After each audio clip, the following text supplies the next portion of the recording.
The seeds of Japan's World War II aggression took root long before Pearl Harbor, particularly in the wide expanse of mainland Asia. Throughout the 1930s, the Imperial Japanese Army already occupied Manchuria and steadily encroached deeper into Chinese territory. These early clashes laid the groundwork for the brutal Sino-Japanese War, which some historians consider the real beginning of the Second World War in Asia. When Japanese officers engineered the Marco Polo Bridge incident in July 1937, they sparked a full-scale invasion that would entangle China in an 8-year struggle.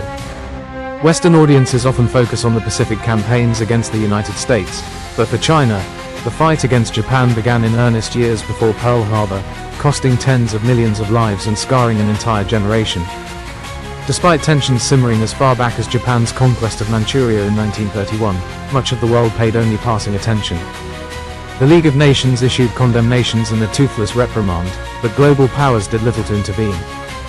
Encouraged by the lack of serious repercussions, Japan pressed its advantage, propping up a puppet government in Manchukuo and turning the resource-rich region into a launchpad for further expansion. By 1937, the Kwantung Army was itching for a pretext to drive south, and the skirmish near the Marco Polo Bridge outside Beijing provided just that. Japanese troops seized crucial points, swiftly overrunning Shanghai and pushing toward the capital at Nanjing. Already, this war was characterized by extreme brutality.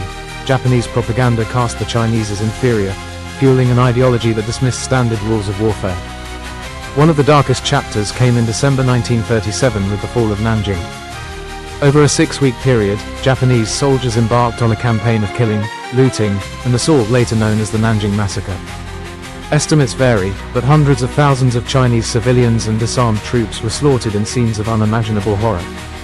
Bodies littered the streets, and an international outcry ensued, yet little was done beyond condemnation. In Tokyo, many officers viewed the terror in Nanjing as an unfortunate but excusable outcome of war fervor. Their justification drew on a twisted sense of Bushido-like zeal, warping the idea of total loyalty and total victory into an excuse for total atrocity. While some neutral observers tried to smuggle out photos and eyewitness accounts, the Japanese government censored or dismissed these testimonies as enemy propaganda. For decades, the mass killings at Nanjing would remain an open wound in Sino-Japanese relations. Meanwhile, the Chinese nationalist government under Chiang Kai-shek refused to capitulate. Although plagued by internal divisions and outclassed militarily, the Chinese mustered a fierce resistance with limited support from the Soviet Union. They had to endure punishing defeats. Japan controlled the coastal cities and major railways, effectively starving many inland provinces. Civilians were frequently caught in the crossfire, leading to an exodus as refugees fled toward the western interior. The nationalists relocated the capital to Chongqing, enduring relentless Japanese air raids on a near-daily basis. Thousands huddled in bunkers and mountain caves. This was a conflict that would stretch on for years, draining Japan's resources more deeply than its high command anticipated. By the early 1940s, when Japan expanded the war to the Pacific, millions of its troops remained tied down in China. Though underreported in Western media at the time, the battles along the Yangtze River and in remote southern provinces formed a sprawling front.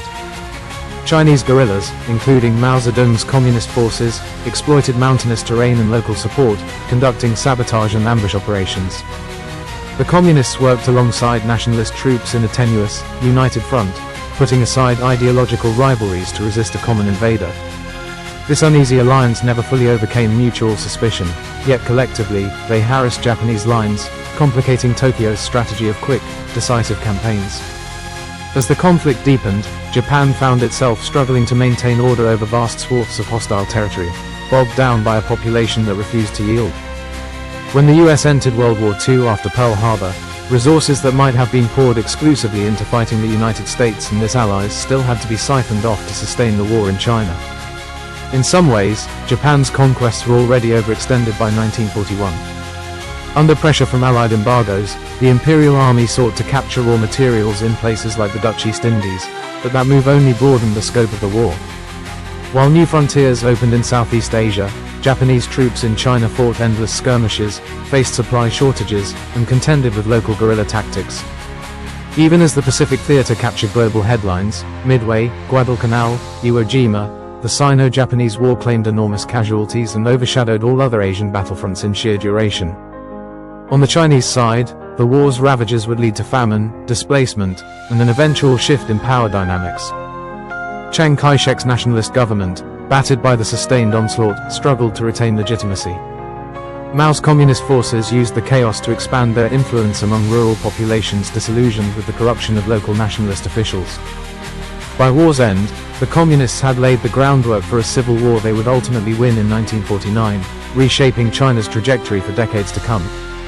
So in a profound sense, the Sino-Japanese War not only drained Japan but also served as the crucible that forged the path to communist rule in China. As the final year of World War II neared, atomic bombs and Soviet entry into the conflict forced Japan's surrender. For the Chinese, that moment meant the departure of Japanese occupiers but also the resurgence of long-simmering internal power struggles. The Sino-Japanese War ended with no official peace treaty at that moment, leaving a complex and unresolved legacy. Tens of millions of Chinese, perhaps more than in any single theater of World War II, had perished due to battle, famine, massacres, and disease. Yet this horror is frequently overshadowed by Europe's Holocaust or the dramatic island battles in the Pacific. Historians often describe this forgotten Holocaust in China as one of the deadliest chapters of the entire war. Japan's involvement in mainland Asia shaped the entire conflict, even if Western eyes were slow to recognize it. From Manchuria to Nanjing, from the mountains of Yunnan to the battered metropolis of Shanghai, Japan learned that holding vast lands demands more than initial success and a fierce warrior ethic. The Chinese refused to break, and that steadfastness became a critical factor in tying down Japanese divisions. It's arguable that without this extended quagmire on the Asian continent, Japan might have presented a far more formidable challenge to the Allies in the Pacific. Instead, by 1945, multiple fronts crumbled in unison. A back-breaking stalemate in China, devastating carrier losses at sea, and unstoppable Allied advances across Southeast Asia. For contemporary audiences, the Sino-Japanese War stands as an essential piece of WWII's broader puzzle. It reveals how local conflicts can escalate, how atrocities arise when ideology and prejudice collide with unchecked power, and how dogged resistance can stretch an aggressor's resources to the breaking point. It's also a reminder that the story of World War II was never confined to Europe or the Pacific Islands alone. Mainland Asia witnessed years of grueling, large-scale warfare that dwarfed many other theaters in terms of sheer human cost. Understanding Japan's ambitions there, and China's unyielding response, paints a more complete picture of how World War II truly spanned the globe and how its reverberations shaped the post-war era, from revolutionary shifts in China's government to deep national traumas that influence Sino-Japanese relations even now. In the end, Japan's high command found that victory in China was never as close as early illusions suggested. The Sino-Japanese War had begun as part of a grand design to carve out an empire, only to become a bottomless quagmire. Coupled with defeats in the Pacific, it guaranteed that Imperial Japan's dreams of dominance would end in ruins. Decades later, as China emerged as a major power and Japan rebuilt itself as an economic titan, both nations carried the scars of that savage conflict. Even generations on, the war in mainland Asia stands as a sobering testament to what happens when a small flashpoint ignites a continent-spanning inferno, and how a people's resilience can reshape the outcomes of history's largest wars. Subscribe to Legends of the Battlefield.